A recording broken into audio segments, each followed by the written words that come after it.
আজরাইলকে দেখলে ভয় লাগে না এমন কেউ নাই, এমন মানুষ দুনিয়াতে নাই।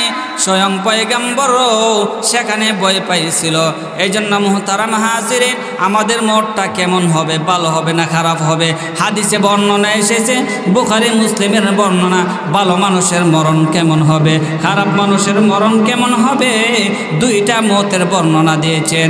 বর্ণনা এমন এসেছে, যখন ভালো মানুষের মরণ হবে, ভালো মানুষের মরণের জন্যে দেখা যায় যখন বসে থাকবে দল বেঁধে সারিবদ্ধ হয়ে ফেরেশতা দাঁড়ায়া যাইবে। এমন সময় আরেকজন ফেরেশতা যে মালাকুল মউত আজরাইল আলাইহিস সালাম সামনে উপস্থিত হয়ে যাইবে, রূহটা নেওয়ার জন্য চেষ্টা করবে। মরণটা কেমন হবে? যেমন দেখা যায় একটা শিশু তার মায়ের কুলে, শিশু মায়ের কুলে বসে দুধ খাইতে খাইতে ঘুমায়া গেল, এমন তার মরণটা আসান হবে। জান্নাতে মানুষের মরণ ভিন্ন হয়, এমন হয় না। জান্নাতে মানুষের মরণ এমন হইবে, সমস্ত ফেরেশতারা আহলান সাহলান বলতে থাকবে, আহলান সাহলান বলতে থাকবে, আর একজন আরেকজন এভাবে নেওয়ার জন্য আত্মহারা করবে, আমাকে দাও রূহটা, আমাকে দাও। এক পর্যায়ে সমস্ত ফেরেশতা একজন আরেকজনকে বলবে আমাকে দাও, আমাকে দাও। সকলে বলবে আমাকে দাও। কে নিবে? কারণ জান্নাতে এই রূহটা নেওয়ার জন্য পাগল হয়ে যাইবে, জান্নাতে রূহটা নেওয়ার জন্য পাগল হয়ে যাইবে। আসমান পর্যন্ত ফেরেশতারা সারিবদ্ধ হয়ে দাঁড়ায় যাইবে।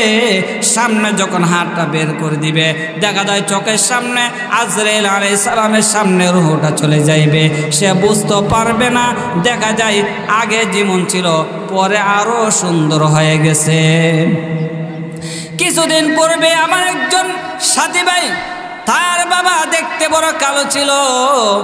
আমার একজন খুব ঘনিষ্ঠ মানুষ, আমি জানাজার জন্য আমি গেলাম, গিয়ে দেখি লোকটা তাহাজ্জুদ গুজার ছিল, আবার তাবলীগের আমির ছিল।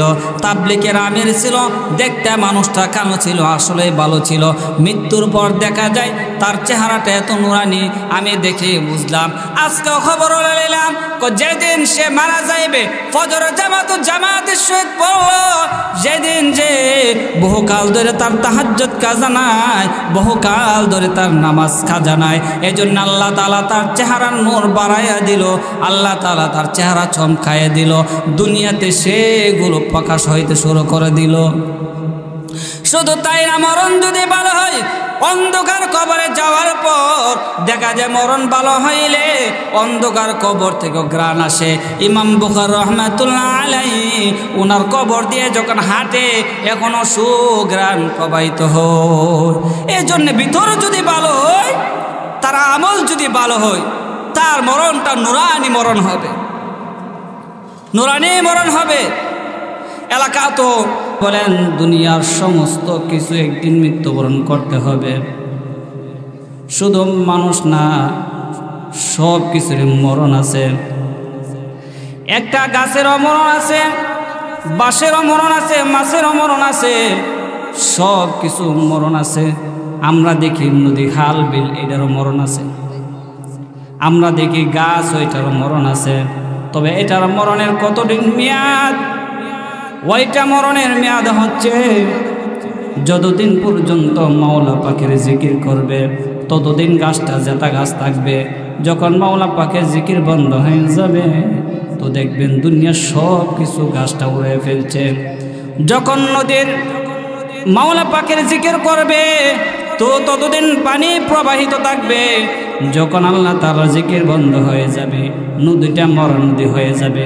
কিন্তু আমাদের বেলা আল্লাহ পাক রব্বুল আলামিন এমন সিস্টেম করে রাখছেন, দেখা যায় যতদিন ইবাদত ততদিন হায়াত দেন নাই। যদি দিতেন তাহলে বেঈমান কাফেররা দুনিয়াতে বাঁচার অধিকার থাকতো না।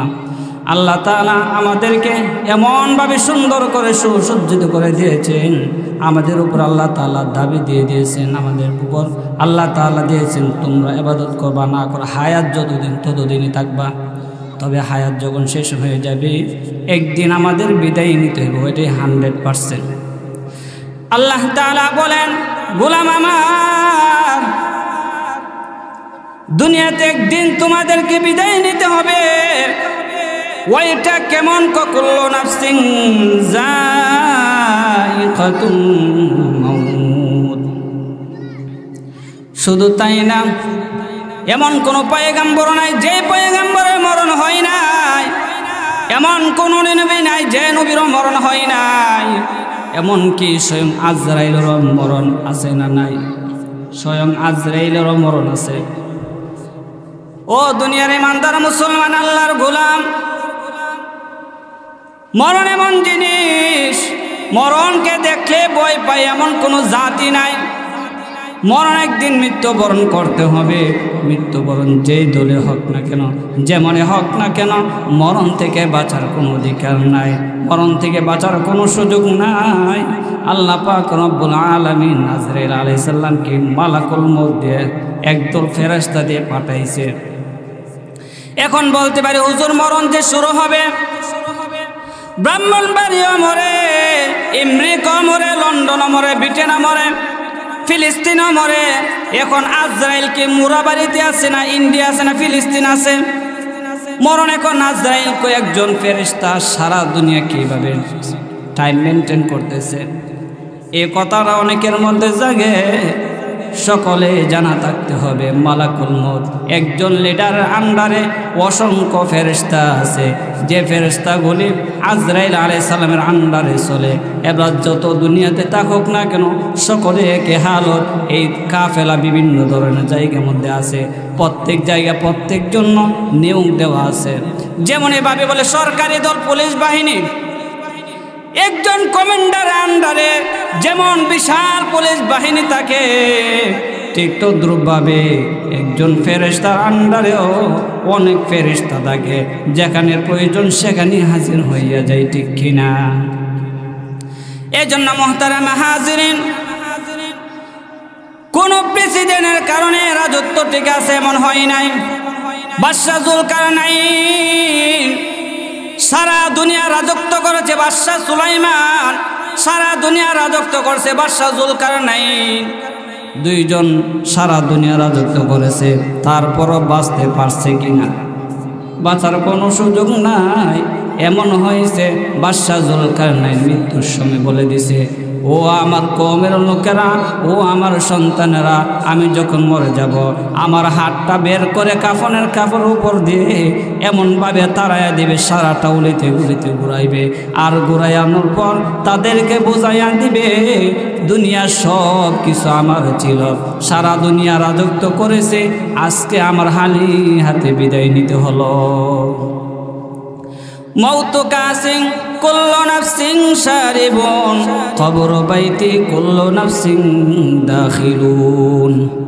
এমন একজন মানুষও নাই যার মৃত্যুর স্বাদ বরণ করতে হবে না, এমন একটা মানুষও নাই যে মানুষ কবরে যাইবে না।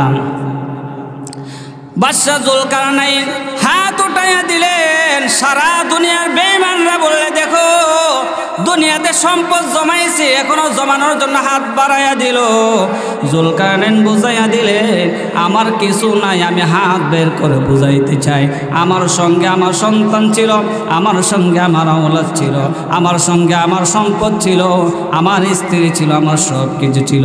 এখন আমি যাওয়ার পর আমার হাত খালি হাত হইয়া গেল। এই জন্য দুনিয়াতে আসার পরে বাচ্চাদের হাতের হালত কেমন হয়? দুনিয়াতে আসার পর বাচ্চাদের হাত এভাবে থাকে না, এভাবে থাকে। মুট করে বুঝাইতে চাই আমার হাতের ভিতরে আমার সন্তান আছে, আমার হাতের ভিতরে আমার সব কিছু আছে, আমার হাতের ভিতরে আমার মা আছে, আমার হাতের ভিতরে আমার বাবা আছে, আমার হাতের ভিতরে আমার সম্পদ আছে, আমার হাতের ভিতরে আমার গাড়ি আছে, নারী আছে, বাড়ি আছে। হাত মুট করে বুঝাইলেন সব কিছু আছে, যাওয়ার সময় হাতটা মেলাইয়া বুঝাইলেন সব কিছু আমার হারিয়ে গেছে, কিছুই নাই সঙ্গে, খালি হাত উঠাইয়া দিবে। বাদশাহ সুলাইমান সারা দুনিয়া রাজত্ব করেছে, তারপরও বাদশাহ সুলাইমান মৃত্যুর সময় আজরাইল হাজির হইয়া গেল। ও আজরাইল, ও আজরাইল, এখন হাজির হইলা কেন? আমি তো এক কাজে নিযুক্ত আছি। বাদশার কথা শুনে আজরাইল বলে তোমাকে আমার আল্লাহ বলছে যাওয়ার জন্য, আল্লাহর সাথে আপনার বন্ধুর দিদার হবে, দিদারে আপনি রাজি আছেন কিনা? আপনি আমার মাওলার সাথে যাওয়ার ইচ্ছা আছে কিনা? টাকার বাহানা তো জুগাইলেন। সুলাইমান আলাইহিস সালাম বললেন, আমি তো বাইতুল মাকদিস বানাচ্ছি, সুযোগ দাও। ফেরেশতা বলে, সুযোগ দেওয়ার কোনো সুযোগ নাই, সুযোগ যদি চাইতে হয় আল্লাহর কাছে সুযোগটা চেয়ে নাও। আল্লাহর কাছে সুযোগ চাইলেন, ও মালিক, তোমার বাইতুল্লাহ আমি বানানোর জন্যে আমি আমার প্রচেষ্টা চালাইছি, তোমার বাইতুল্লাহ সুন্দরভাবে বানানোর জন্য আমি চেষ্টা করছি, এখন আমি কি করতে পারি? বাদশাহ সুলাইমানের প্রস্তাবে আমার আল্লাহ ডাক দেওয়া পয়গম্বর, তোমাকে আমি একটা কাজ দেখিয়ে দিতে পারি, তোমার জান কবজ হয়ে যাবে তোমার টাইম মধ্যে, কিন্তু তোমাকে আমি একটা সাজেশন দিতে পারি, যতদিন বাইতুল মাকদিস বানানো না হবে তুমি দাঁড়িয়ে থাকবা। জান কবজ হয়ে গেল। হাত্তা ইযা জাআ আজালুহুম লা يستأخرون ساعة ولا يستقدمون। যখন মওত আসবে পালারও কোনো সুযোগ থাকবে না, যখন মওত আসবে আগেও জান কবজ হবে না, পরেও হবে না। টাইম মতে হইলেন বাদশাহ সুলাইমান দুনিয়া থেকে বিদায় নিলেন। লাঠির মধ্যে এভাবে বর করে দাঁড়ানো আছে। দেখা যায় যখন বাইতুল মাকদিস শেষ হয়ে গেল, আল্লাহ তাআলা উলুকে অর্ডার করলেন, ও উলু, গাছটা এই আতের লাঠিটা তুমি খেয়ে ফেলো। আতের লাঠিটা খাওয়ার পর দেখা যায় বাদশাহ সুলাইমান জমিনের মধ্যে পড়ে গেল। জিন্নাতের মধ্যে যে ট্রিটমেন্ট জানে ডাক্তারে জানে, ডাক্তার এসে পরীক্ষা করে দেখে বহুকাল আগে বাদশাহ সুলাইমান দুনিয়া থেকে বিদায় নিয়ে গেল। কিরা আমাদেরকে দুকা বানায় দিল নাকি? এখন কি করা যায়? যাই করছি আর করবার আমরা কোনো কাজ নাই, এখন আর কাজ থাকবো কি করে? কাজ শেষ। তাহলে বুঝাইতে চাইলাম, সারা দুনিয়া রাজত্ব করছে, বাঁচার কোনো সুযোগ নাই। সারা দুনিয়া রাজত্ব করছে বাদশাহ জুলকারনাইন, বাঁচার কোনো সুযোগ নাই। কণ্ঠের কারণ না, আল্লাহর প্রিয় বান্দা হইল, বাঁচার কোনো সুযোগ দুনিয়াতে নাই। মওত আসলেন মূসা আলাইহিস সালাতু ওয়াস সালামের কাছে। মূসা আলাইহিস সালাতু ওয়াস সালামের কাছে মওত আসার পর মূসা আলাইহিস সালাতু ওয়াস সালাম হাতটা উড়ে একটা তাপ্পর মারলেন। তাপ্পর দেওয়ার সাথে সাথে আজরাইল আলাইহিস সালামের চোখটা উঠে গেলেন। আজরাইল গিয়ে বলেন, ও মালিক, আমি তো যাওয়ার পর আমার এমন অবস্থা হয়েছে। আল্লাহ তাআলা জানাইয়া দিলেন, আসো তোমার চক্ষুটা লাগাইয়া দে। চক্ষু লাগানোর পর আবার বললেন, গিয়ে তোমার মন গড়া যাইবা না, কারো দুনিয়াতে কেউ আসতে চাই না, গিয়ে আমি রব্বের কারিমের পক্ষ থেকে যে পাঠাইছি ওইটা তুমি সালাম দিয়ে জানাইয়া দিবা। সালাম দিলেন। দেওয়ার পর বলতেছেন, ও পয়গম্বর মূসা, ও মূসা, আমার পক্ষ থেকে আমি আসি নাই, আমি আসছি একমাত্র আপনার রবের পক্ষ থেকে, যিনি আপনাকে সৃষ্টি করেছে, আমাকে সৃষ্টি করেছে, তার পক্ষ থেকে আমি আসলাম। তো দেখা যায় বলার সাথে সাথে মূসা আলাইহিস সালাম প্রস্তুত হয়ে গেলেন, দুনিয়ার থেকে বিদায় নিয়ে গেলেন। সব যত ধরনের নবী আছে, যত ধরনের মানুষ আছে, কোনো মানুষ দুনিয়া থেকে বাঁচার কোনো উপায় নাই। মওত আসলেন সরওয়ারে দু আলম রহমতে আলম নবী সরকারে দু আলম নবীর কাছে আসলেন। পৃথিবীর কোনো মানুষের কাছে আসার জন্যে, কোনো মানুষের কাছে আসার জন্যে রাস্তার দরকার হয় না, দরজার দরকার হয় না। যেখানে থাকুক না কেন, যে অবস্থা থাকুক না কেন, যেখানে যে পরিস্থিতি থাকুক না কেন, আজরাইল আলাইহিস সালাম কিন্তু সামনে উপস্থিত থাকে। আজরাইল আলাইহিস সালাম একজন মানুষের বেলা, একজন নবীর বেলা দরজা দিয়ে আসলেন। রহমাতুল আলামিন দুনিয়া থেকে বিদায় নিয়ে যাবে এর পূর্বে মুহূর্তে আজরাইল আলাইহিস সালাম দরজা দিয়ে ঢুকে সালাম জানাইলেন। সালাম জানানোর পরে বললেন, ও নবী, আপনি আপনার রবের সাথে সাক্ষাৎ করার জন্য অপেক্ষা করেন। এখন আপনাকে আপনার রবের সাথে সাক্ষাৎ করবেন। আপনি কি দুনিয়াতে থাকবেন কিনা? যদি থাকেন আপনার হায়াত বাড়ায় দেওয়া হবে। নবীজি বললেন হায়াত বাড়ানোর পর এখন আবার কি করা যাবে? হায়াত বাড়ানোর পর হায়াত ফুরে যাইবে, আবার টাইম মতো তোমার মৃত্যুবরণ করতে হবে। সরওয়ারে দু আলম নবী বলে ওয়ামাল হায়াতুদ দুনিয়া ইল্লা মাতাউল গুরুর, এমন দুনিয়াতে তাকাচ্ছে আমার রবের সাথে সাক্ষাৎটা আমার কাছে প্রিয় মনে হয়। এই জন্য আমি দুনিয়াতে আর থাকতে চাই না, আমি আখিরাতগামী হয়ে যাব। পৃথিবীর মধ্যে যত মানুষের মায়া দিছে, যত পাখিদের মায়া দিছে, যত মানুষের ভালোবাসা দিছে, যত ধরনের ভালোবাসা আছে, সবচাইতে কম মায়া দিছে আল্লাহ তাআলা আজরাইল আলাইহিস সালামকে। ফেরেশতা আজরাইলকে এত কম মায়া দিছে, এর চেয়ে কম কোনো মানুষ কোনো জাতিকে এত কম মায়া দেয় নাই। যদি মায়া দিতেন দুনিয়া মানুষের মতো, যদি আজরাইল আলাইহিস সালামের মায়া থাকতো, অনেক সময় ফাঁসির আসামিও খালাস হয়ে যায় কিনা। অনেক টাকা পায় মানুষ, যখন তার দয়ার অনুগ্রহ তাকায় দেখা যায় টাকা মাফ, আমার আর টাকা লাগবে না। দয়া যখন তাকে অপরাধ করছে, ঠিক আছে এখন তুই মাফ, এখন আর আমি তোরকে কিছু করব না। আজরাইল আলাইহিস সালামের বেলা যদি আমাদের মতো মায়া হয়তো অনেককে উঠায় নিতে গিয়ে তার মায়ার কারণে, মায়ায় যারা আবদ্ধ হয়ে সময়টা ব্যয় করে দিত। আল্লাহ তার সবচাইতে কম মায়া দিয়ে আজরাইল আলাইহিস সালামকে পাঠাইছে।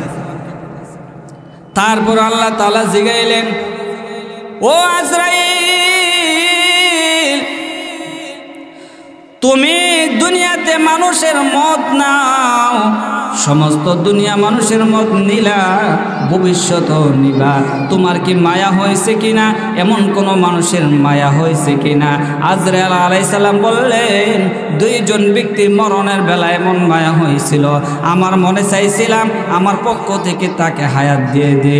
আল্লাহ তাআলা জিজ্ঞাসা করলেন, ও ফেরেশতা, এটা কোন ব্যক্তি যার জন্য এমন মায়া হইল? আল্লাহ তাআলা বলার পর আজরাইল আলাইহিস সালাম বললেন, এমন একটা মুহূর্তে, যে মুহূর্তে লঞ্চ দিয়ে হাঁটতেছে, লঞ্চ দিয়ে চলতেছে, হঠাৎ করে লঞ্চটা ডুবে যাইবে। লঞ্চটা ডুবে যাওয়ার পর আল্লাহ তুমি হুকুম দিলা, সমস্ত দুনিয়ার মানুষ এখানে যারা আছে জাহাজের মানুষদের সকলকে মরণ হবে। সবে মাত্র কেবলমাত্র একটা মহিলা বাচ্চা প্রসব করার পর মহিলাটারা মরণ হয়ে যাইবে। এমন সময় যখন হয়ে গেল, সমস্ত জাহাজের সমস্ত মানুষ মৃত্যুবরণ করলো। মহিলাটা বাচ্চা প্রসব করার পর মহিলাটাও মারা যাইবে। এমন মুহূর্তে বাচ্চা আপনার আল্লাহর বান্দির দুধ খাইতেছিল, সবে মাত্র রক্তে মাখা শরীর নিয়া দুধ খাওয়ার জন্য যখন সামনে অগ্রসর হইল, ও আল্লাহ তোমার পক্ষ থেকে ঘোষণা হইল, আর যাতে দুধ না পান করার সুযোগ দেওয়া হয় তাকে দুনিয়া থেকে বিদায় নিয়ে দিবে।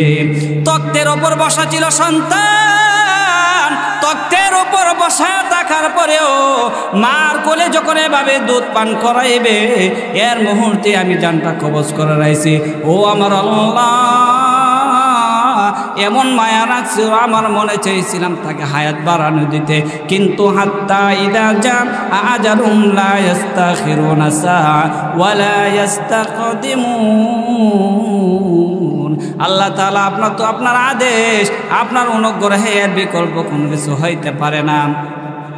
আল্লাহ জিগাইল, ও জিবরাইল, আর কোন সময় এমন হয়েছিল কিনা? জিবরাইল আল্লাহ তাআলা আজরাইলকে প্রশ্ন করলেন। আজরাইল বললেন, আল্লাহ, আর একটা সময় হয়েছিল, দুনিয়াদারি যার ভিতরে ছিল সাদ্দাতের সময় আমার মনে হয়েছিল সাদ্দাত জান্নাতে যাইবে না, সাদ্দাত দুনিয়াতে জান্নাত বানিয়ে ফেললো। জান্নাতের সকল নিয়ামতগুলো সাদ্দাত দুনিয়াতে সাজাইয়া দিল। যেমন সুন্দর রূপসী নারীর দরকার, সুন্দর রূপসী নারী দিয়ে দিল। একটা ইট পাথর আর একটা ইট স্বর্ণের, এভাবে ইট বানায় দিল, মেশকে দিয়ে আস্তর দিল, ওপর দিয়ে গাছ দিল, নিচে দিকে ফল দিল। সব নিয়ামত দেওয়ার পর তারপরও জান্নাতে যাইতে চাইছিল। যে মাত্র সাদ্দাত গোড়া থেকে নেমে এক পা জান্নাতে দিবে, আরেক পা বাহিরে অপেক্ষায় মান আজরাইল সামনে দাঁড়ায় গেলেন। আজরাইল বলে, আমিও দাঁড়ায় গেলাম, আমার সময় হয়েছে, আমি দাঁড়ায় গেলাম। এর ভিতরে সাদ্দাতের সাথে আমার কথা হয়ে গেল, কারণ সময় ছিল, এই জন্যে আমার সাথে কথা হয়ে গেল। আল্লাহ জিবরাইল আজরাইল বললেন, ও আল্লাহ, এসব আমার কথাটা এমন ছিল, সে বলছিল শুধুমাত্র জান্নাতে একটা কদম রাখবেন, রাখার পর দুনিয়াদারে সে কিছু চাই না। ও আল্লাহ, সারা দুনিয়া রাজত্ব করলো, সমস্ত জিনিস আঞ্জাম দিল, আমার বড় মায়া হয়েছিল এই মৃত্যুটার জন্যে। আল্লাহ বললেন, ও জিবরিল, ও ফেরেশতা আজরাইল, এটার জন্য মায়া হয়েছিল। আর ওইটা তুমি জানো না, যে বাচ্চাকে বাঁচাইয়া আমি দুধে বাঘের দুধ খাওয়াইলাম, যে বাচ্চা দুনিয়া মানুষের লালন পালনের অবস্থা ছিল না, পশু দিয়ে আমি লালন পালন তারে করাইলাম, গাছের মধ্যে আমি রাখলাম, তক্তের ওপর বসাইলাম, ওই ব্যক্তি ছিল সাদ্দাত। সাদ্দাতকে আমি বহু নিয়ামত দিয়েছি, আমি সাদ্দাতকে এত নিয়ামত দিয়েছি, আমি কাঠের উপর তক্তের উপর বসাইয়া গাছের মধ্যে রাখলাম, বাঘের দুধ খাওয়াইয়া তাকে পাললাম। এই নিমক হারাম সারা জীবন আমার নিমক হারামি করছে, আমি এত সুন্দরভাবে লালন পালন করলাম, নিমক হারাম এটা করলো, এটার কথা তোমার স্মরণ হয় না। আজরাইল বলে, আল্লাহ, আমি কি আর জানতাম ওই নাফরমান বান্দাই নাকি সে হবে? তাহলে তো ঠিক আছে, কারণ আমাদের সব কিছু আল্লাহ তাআলা আমাদের হায়াত দিয়েছেন, আমার মত দিয়েছেন, আমার রিজিক দিয়েছেন, আমার সম্মান দিয়েছেন, আমার ইজ্জত দিয়েছেন, সব কিছু কে দিয়েছেন? আরো জোরে কোন কে দিয়েছেন? আল্লাহ। আল্লাহ আমাদেরকে কে না দিছে বাবা, কে না দিছে? আল্লাহ আমাদেরকে চক্ষু দিল, আমাদের হাত দিল, আমাদের পা দিল, আমাদের সব কিছু দিয়েছেন।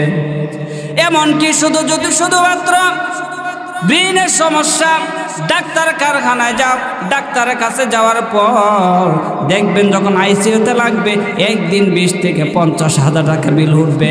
আবার যখন একটু কোয়ালিটি ভালো হবে, ভালো জায়গা যাবে, আরও বেশি বিল উঠবে। একটা চোখের কারণে তামাম দুনিয়া দিয়ে দেয়, তারপরও চক্ষু পাওয়া যায় না, কারণ এগুলো কার নিয়ামত? আল্লাহ তাআলা আমাদেরকে কি না দিলেন? যার চক্ষু নাই সে চক্ষের ব্যথা বুঝে, যার মাথা নাই সে মাথার কথা বুঝে, যার হাত নাই হাতের কথা বুঝে, যার পা নাই পায়ের কথা বুঝে। এই জন্য মুহতারাম হাজিরিন, চোখে পানি ধরা রাখার মতো না। অনেক যুবক আছে, অনেক আমাদের সাথে বয়সী ছিল দুনিয়া থেকে। এই মুরাবাড়িতে বহু মানুষ আমার পরিচিত এইসব চেয়ারে বসা ছিল। গত কয়েক বছর পূর্বে আমাদের এই মুরাবার একজন মুরব্বী এই প্রোগ্রামের সময় চেয়ারে বসা ছিল, অন্ধকার কবর চলে গেল। আবার দেখা যায় এর পূর্বে আরো বহু মুরব্বী যেখানে ছিল। আমার হাতের দ্বারা আমি অনেক মানুষকে দাফন দিলাম, আমি অনেক মানুষকে আমার নিজের হাতে সেখানে জানাজা পড়লাম। বহু মানুষের লাশ দেখলাম। আমাদের মধ্যপাড়া দেখেন আমাদের মতো যুবক ছিল, বিবাহ শাদী করে নাই, প্রায় 4টা ছেলে সেখানে ইন্তেকাল করেছেন। গাড়ি চাপাই পরে কেমন যাওয়ার সময় আমাকে বলে গেছে, আধা ঘন্টা পরে দেখলাম 2টা লাশ আমার সামনে উপস্থিত। ওরে উম্মতের দল, শুধু তাই না, আমাদের আরেকজন আমার সম্পর্কে বাগিনা লাগে। গাড়ি দিয়ে হাঁটেও না, গাড়ি দাঁড়ানো আছে, কালীগঞ্জের বাজারে গাড়ি দাঁড়ানো আছে, তারপরও দেখা যায় উল্টা সাইড আইসা সারা রাত কাটাই দিল। রাত যখন 3টা বাজে মরণের আওয়াজ চলে আসলো। এই জন্য মুহতারাম হাজিরিন, দেখা যায় কত যুবকের লাশ গাড়িতে দেখা যায়, কত যুবকের লাশ পানিতে দেখা যায়, কত যুবকের লাশ বিভিন্ন গাড়ি চাপাই দেখা যায়, আগুনে দেখা যায়, বিধ্বস্ত বিভিন্ন যানবাহনে দেখা যায়। সবগুলো দেখা যায় একটা না একটা কারণ হইয়া যায়। দুনিয়াতে আসার সময় আছে, যাওয়ার কোনো সুযোগ নাই, যাওয়ার কোনো সময় নাই। ও দুনিয়ার ইমানদার, এই জন্যে কখন মুসলমান হব, কখন মুসলমান হব? ইয়া আইয়ুহাল্লাযীনা আমানু দুখুলু ফিস-সিলমি কাফা। আল্লাহ তাআলা বলেন, ও ইমানদার, উদখুলু ফিস-সিলমি কাফা, শুধু নামে মুসলমান দিলা, নামে মুসলমান দিয়ে তোমার কিচ্ছু হবে না। এই জন্য কামে মুসলমানের দরকার আছে না নাই? কামে মুসলমানের দরকার আছে। আমি শুধু আমার নাম দিলাম মুসলিম পরিবারের, মুসলিম পরিবারের নাম দেওয়ার পর রমজান মাস আসলো, রোজা রাখলাম না, আমার মুসলমানিত্ব সঠিক নাই। আল্লাহ তাআলা ডাক দেব, ইমানদারেরা তোমরা ভালো করে তোমাদের ইসলামের উপর প্রবেশ করো। কাদেরকে বলছে? ইমানদারদেরকে বলছে, হে ইমানদারেরা তোমরা ইসলামের ভিতরে প্রবেশ করো। তাহলে ইমানদাররা কেন প্রবেশ করবে? বেঈমানদেরকে বলার দরকার ছিল।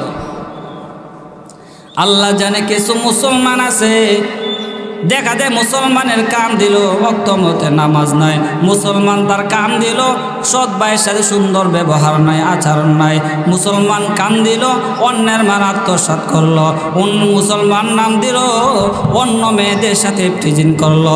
দেখা যায় মুসলমানের নাম দেওয়ার পর সবগুলো কুকর্ম থেকে বিরক্ত করার জন্য আল্লাহ তাআলা বলেন, ও ইমানদার, শুধু তোমার নামের পরিচয় চলবে না, তোমার কাজ করতে হবে।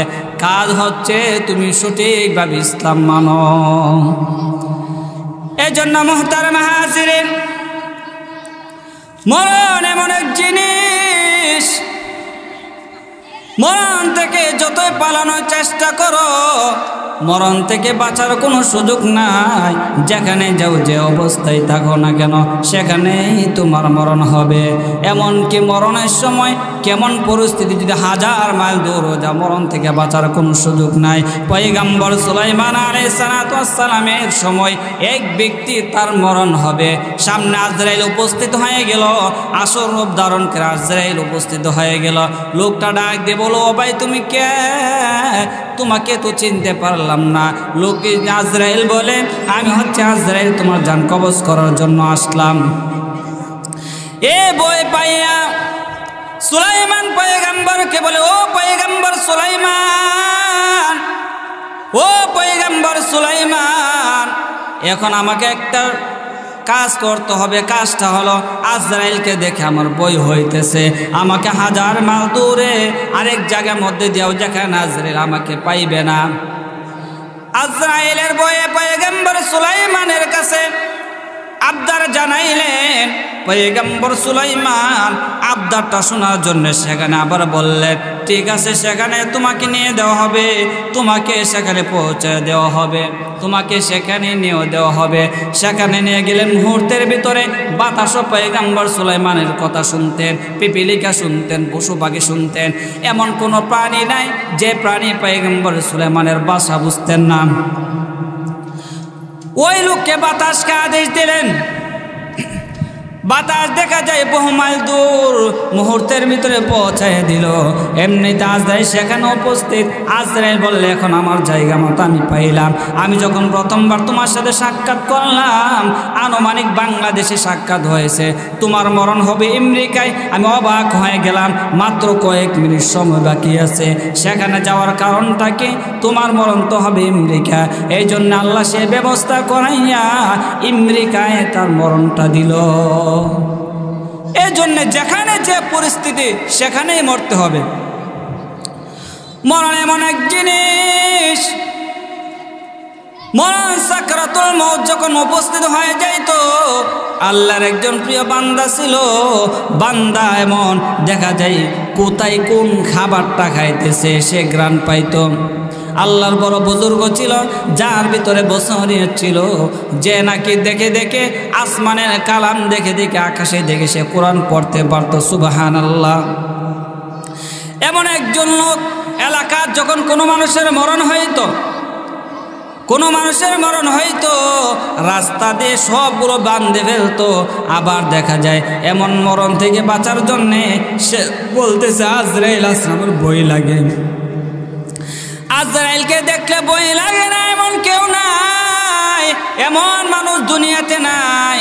স্বয়ং পয়গম্বরও সেখানে ভয় পাইছিল। এই জন্য মুহতারাম হাজিরিন, আমাদের মরণটা কেমন হবে? ভালো হবে না খারাপ হবে? হাদিসে বর্ণনা এসেছে, বুখারী মুসলিমের বর্ণনা।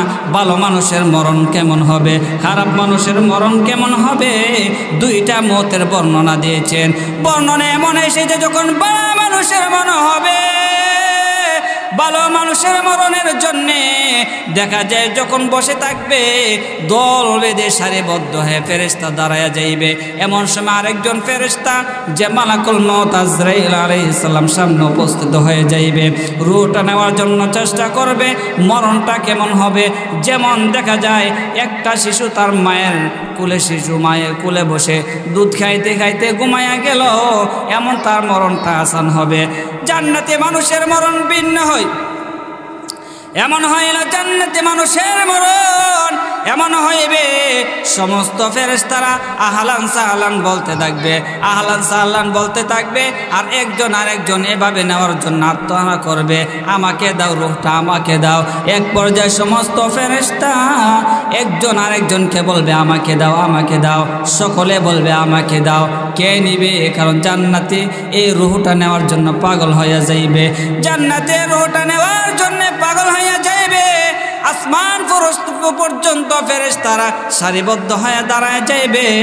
সামনে যখন হাতটা বের করে দিবে, দেখা যায় চোখের সামনে আজরাইল আলাইহিস সালামের সামনে রূহটা চলে যাইবে। সে বুঝতে পারবে না, দেখা যায় আগে যেমন ছিল পরে আরো সুন্দর হয়ে গেছে। কিছুদিন পূর্বে আমার একজন সাথী ভাই, তার বাবা দেখতে বড় কালো ছিল। আমার একজন খুব ঘনিষ্ঠ মানুষ, আমি জানাজার জন্য আমি গেলাম, গিয়ে দিকে লোকটা তাহাজ্জুদ গুজার ছিল, আবার তাবলীগের আমির ছিল। তাবলীগের আমির ছিল, দেখতে মানুষটা কালো ছিল, আসলে ভালো ছিল। মৃত্যুর পর দেখা যায় তার চেহারাটা এত নুরানি, আমি দেখে বুঝলাম। আজকে খবর নিলাম যেদিন সে মারা যাইবে, ফজর জামাতের সহিত পড়লো, যেদিন যে বহুকাল ধরে তার তাহাজ্জুদ কাজা নাই, বহুকাল ধরে তার নামাজ কাজা নাই। এই জন্য আল্লাহ তাআলা তার চেহারার নূর বাড়াইয়া দিল, আল্লাহ তাআলা তার চেহারা চমকাইয়া দিল, দুনিয়াতে সেগুলো প্রকাশ হইতে শুরু করে দিল। শুধু তাই না, মরণ যদি ভালো হয়, অন্ধকার কবরে যাওয়ার পর দেখা যায় মরণ ভালো হইলে অন্ধকার কবর থেকে ঘ্রাণ আসে। ইমাম বুখারী রাহমাতুল্লাহ আলাইহি ওনার কবর দিয়ে যখন হাঁটে এখনো সুঘ্রাণ প্রবাহিত হয়। এই জন্য ভিতর যদি ভালো হয়, তার আমল যদি ভালো হয়, তার মরণটা নুরানি মরণ হবে, নুরানি মরণ হবে। এলাকা তো যেহেতু আমার নিজের এলাকা, আমি জানি কত মানুষের লাশ সেখানে দাফন করতে হয়েছে। আল্লাহ এই মরণ থেকে, আযাব থেকে আল্লাহ আমাদেরকে হেফাজত করো, সকলে বলে আমিন। এই জন্য মুহতারাম হাজিরিন, যদি মরণটা খারাপ হয় কেমন হবে, ভালো হয় না কেমন হবে? দুইটা দুই শ্রেণী হবে। ভালো মানুষের মরণটা হওয়ার পর ফেরেশতারা যখন আকাশের মধ্যে চইলা যাইবে, আকাশে চইলা যাওয়ার পর ফেরেশতারা সেখান থেকে যাওয়ার পর জান্নাতে এমন রূহ নিয়ে যাইবে। প্রথম আকাশের দরজা খুলে যাইবে, দ্বিতীয় আকাশের দরজা আহলান সাহলান জানাইবে, সেখানেও দেওয়া হইবে। আবার যাওয়ার পর সেখানেও দেখা হইবে ইল্লিয়িন, যেখানে জান্নাতের সর্বোচ্চ জায়গা। সেখানে নেওয়ার পর দেখবে কি রে, মোরা বাড়ির এমুক ব্যক্তির সেখানে জান কবজ করা হয়েছে, লোকটা 5 ওয়াক্তে নামাজে ছিল, জান্নাতি ছিল, এখন কি করা যায়? এখন তার কবরের মধ্যে পৌঁছায় দাও। তুলিটা যেটা দেওয়া হবে বর্ণনা সে জান্নাতের তুলি করে করে ওই ফেরেশতা লাশটা তার কবরে পৌঁছায় দিবে। দেওয়ার পর তাকে ফেরেশতারা যখন প্রশ্ন করতে আসবে, ফেরেশতারা প্রশ্ন করার সময় ফেরেশতারা বিভিন্ন ধরনের বাহানা ধরবে, প্রশ্ন করবে। এমনকি তার আমল যদি ভালো থাকে, লোকটা ঘুমায় যাইবে কতদিন পর্যন্ত? কিয়ামত পর্যন্ত লোকটা সেখানে ঘুমানো থাকবে। আসার পর প্রশ্ন করবে, একজন ব্যক্তি মানুষ রূপে দাঁড়ায় যাইবে, মাথার শিওরে বসা থাকবে। এমনিতে আসার পর দেখবে, প্রশ্ন করার পর যে আমি প্রশ্ন করতে চাই, আমি আসলাম মুনকার নাকির প্রশ্ন করব। কিসের প্রশ্ন করবেন? লোকটা তো ঘুমানো আছে, না চলবে না, আমার প্রশ্ন করতেই হবে। প্রশ্নটা কি? সে প্রশ্নটা সে কি আমল সম্পর্কে, তাকে আমলের সম্পর্কে প্রশ্ন করা যাবে না। কারণ কে বলো, আমি যে বসে আছি আমি সূরা মুলকের আমল, প্রশ্ন করা যাবে না। আমি সূরা মুলকের আমল বসে আছি। আল্লাহর কালাম যদি সত্য হয়, আল্লাহর কথা যদি সত্য হয়, প্রশ্ন করার কোনো সুযোগ নাই, প্রশ্ন করতে পারবেন না। বিনা প্রশ্নে কিয়ামত পর্যন্ত ঘুমানোর ব্যবস্থা করে দেয়। শুধু ঘুমাইবে তা না, ঘুমানোর সাথে সাথে মুমিনের দৃষ্টি যতদূর যায়, মুমিনের দৃষ্টি ডানে যতটুক যায়, বামে যতটুক যায়, ওপরে যতটুক যায়, নিচে যতটুক যায়, অতটুক প্রশস্ত করে দেওয়া হবে। জান্নাতি নিয়ামত দেওয়া হবে, জান্নাতি আবহাওয়ার সাথে সংযুক্ত করে দেওয়া হবে। কিয়ামত পর্যন্ত ঘুমাইবে আর ঘুম ভাঙবে না। কিয়ামতের দিন যখন ইসরাফিল আলাইহিস সালাম বাঁশি ফু দিবে, ফুর দেওয়ার সাথে সাথে ঘুমটা ভেঙে যাইবে। ঘুমের যে আসল স্বাদ আপনারা কম বুঝেন আর বেশি বুঝেন, যারা হেফজ বিভাগে পড়ে তারা ভালো জানে। যখন শেষ সাথে ঘড়িটা কন কন করে ওঠে, রাত 3টা বাজে, তাহাজ্জুদের সময় যখন আওয়াজ হয়, কারণ সন্তান ঘুমাইছিল 12টা, উঠলো 3টা, ঘুমের বড় মজা বোঝা যায়। সেখানে বোঝা যায় দুনিয়ার ঘুমের চেয়ে বড় নিয়ামত আর কোনো কিছু নাই। এইভাবে সব কসলাইতে দেখা যায় সকলে উঠতে থাকবে। কি সবে মাত্র ঘুমাইলাম, কবে আদম নবী ঘুমাইলো, কবে কিয়ামত হইল, কখন এখন মরল, আবার কিয়ামত কত বছর পরে হইবে। এত বছর পরও যদি মরণ হয়, দেখা যায় এত শত বছর, 1000 বছর পরও তার ঘুম ভাঙবে না। ঘুম এভাবে দেখে বলবে, হারে আফসোস, সবে মাত্র ঘুমাইলাম আর এখনও সে পরিস্থিতি হয়ে গেল, আমাকে উঠতে হইল, আমাকে সেখানে যাইতে হবে। সে অবাক হয়ে গেল। এই জন্য মুহতারাম হাজিরিন, এই যে একটা দৃষ্টি শক্তি, এই যে একটা নাজ নেয়ামত আমাদেরকে মৃত্যুবরণ করতে হবে। তবে 100% আমাদের সবগুলো যদি সৎ থাকে, ইনশাআল্লাহ আমরা কৃষক হইতে পারি, আমরা মাল্লামাজি হইতে পারি, আমরা যে কোনো পার্টির দলের নায়ক হতে পারি, আমরা প্রত্যেক দলের যদি মেম্বার হই, চেয়ারম্যান হই, পার্লামেন্ট হই, কৃষক হয়, মজুর হয়, কোনো অসুবিধা নাই। যদি আমাদের মরণটা ভালো হয়, এটা জান্নাতি মরণ হবে। এই জন্য মুহতারাম হাজিরিন, জান্নাতি মরণের জন্য আমরা তৈয়ার আছি তো ইনশাআল্লাহ। আল্লাহ তাআলা আমাদের সকলকে এই জান্নাতি মরণ আমাদের তৌফিকটুকু এনায়েত করুক। ওয়া আখিরি দাওয়ানা